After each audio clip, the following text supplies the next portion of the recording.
நீங்க ஆண்டவருடைய ஜனம் தானே, இயேசுவோட பின்பற்றுறீங்க, அவரோட நடக்கிறீங்க தானே. ஆண்டவர் உங்களை பார்த்து சொல்றாரு, நான் அளிக்கிற நன்மையினால் திருப்தியாவாங்க. அதாவது திருப்தியாய் ஆசீர்வதிக்கிற ஒரு தேவன், அரைகுறையாய் ஆசீர்வதிப்பது அல்ல.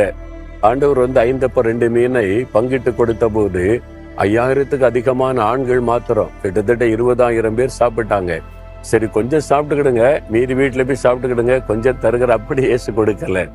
திருப்தியாய் சாப்பிட்டு மீதியான துணிக்கைகளை கூட எடுத்தார்கள் என்று வசனத்துல சொல்லப்பட்டிருக்கிறாரு. ஆண்டவர் எப்பொழுது நம்மை ஆசீர்வதித்தாலும் போதும் போதும் என்கிற அளவு திருப்தியாய் ஆசீர்வதிக்கிற தேவன். உங்க வாழ்க்கையில திருப்தி இல்லாம இருக்கிறீங்களா? இந்த வேலையில திருப்தி இல்லைங்க, இந்த பிசினஸ்ல திருப்தி இல்லைங்க, என் வாழ்க்கையில திருப்தி இல்லை அப்படின்னு நினைக்கிறீங்களா? நீங்க ஆண்டவருடைய கரத்துல அந்த காரியத்தை கொடுத்து பாருங்க. நீங்க திருப்தியாய் சந்தோஷப்பட்டு மகிழும்படி கர்த்தர் ஆசீர்வதிப்பார். நான் அளிக்கும் நன்மையினால் என் ஜனங்கள் திருப்தி ஆவார்கள்னு சொல்லி இருக்கிறார்ல, அதுக்குதான் அவர் சிலுவையில தன்னை பலியாய் கொடுத்தார். நம்மை ஆசீர்வதித்து திருப்தியாய் மகிழ பண்ணுவதற்கு. உங்க வாழ்க்கையில இருக்கிற குறைவுகள் நிறைவாகி இன்னை திருப்தியான மகிழ்ச்சியான ஆசீர்வாதத்தை காண்பீங்க. இன்றைக்கு இப்போ இதிலிருந்து ஒரு மாற்றத்தை பார்க்க போறீங்க. விசுவாசிக்கிறீங்களா?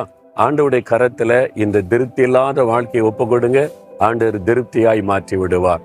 தகப்பனே, அருமையான இந்த மகன் இந்த மகள் திருப்தி இல்லாத ஒரு நிலைமையில விரக்தியோடு இருக்கிறாங்கப்பா. நீங்க வாக்கு கொடுத்தபடி இன்றையிலிருந்து அவங்களை திருப்தியாய் ஆசீர்வதித்த மகிழ பண்ணும். இயேசுவின் நாமத்தில் ஜெபிக்கிறோம் பிதாவே, ஆமென்.